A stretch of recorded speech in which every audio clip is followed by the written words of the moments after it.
croyons sincèrement que le plus grand obstacle, en fait, c'est vraiment la perception du handicap.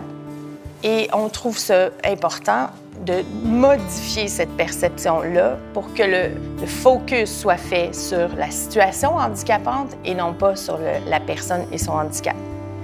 Plusieurs personnes pensent qu'un handicap, une personne qui est en situation de handicap, on le voit, que c'est visible. Mais bien sûr, c'est pas toujours le cas.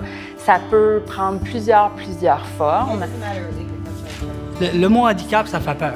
C'est souvent synonyme de problème. Souvent, ça peut être synonyme de difficulté pour l'employeur, synonyme de non-profit.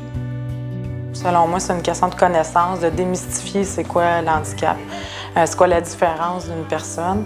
Après qu'on passe cette étape-là, je pense que le cœur s'ouvre, puis là, on se rend compte que finalement, on est capable de trouver des tâches ou des activités qui vont permettre de contribuer tant à l'organisation, mais aussi d'un point de vue de contribuer aussi à la communauté.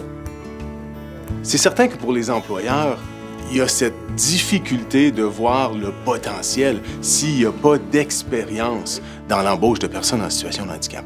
Mais toutes les recherches, tous les témoignages qu'on reçoit nous disent que c'est une expérience enrichissante au niveau organisationnel, mais c'est aussi une expérience enrichissante pour tous les employés de l'organisation. Ça a été démontré qu'un employé avec un handicap, il apporte une nouvelle dynamique, une nouvelle dimension, il apporte du positif. Il est content de contribuer à la société, il est content de faire partie d'une équipe de travail.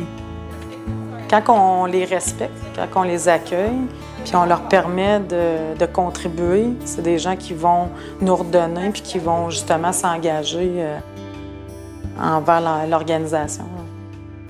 Le marché du travail a des besoins, la main-d'œuvre change, donc ça va être important d'installer des mesures en place puis qu'il y a une ouverture pour cette clientèle-là.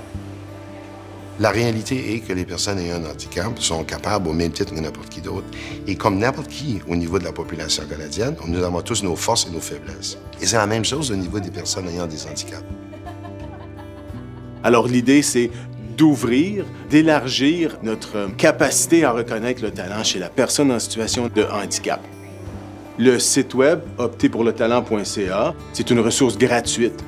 Les outils servent à augmenter, si on pourrait dire, la capacité de l'employeur à rejoindre ce bassin de population, va faire en sorte que l'employeur va devenir plus confiant dans son embauche de personnes en situation de handicap. Donc, on espère que ça va favoriser la création d'un milieu de travail inclusif au Canada.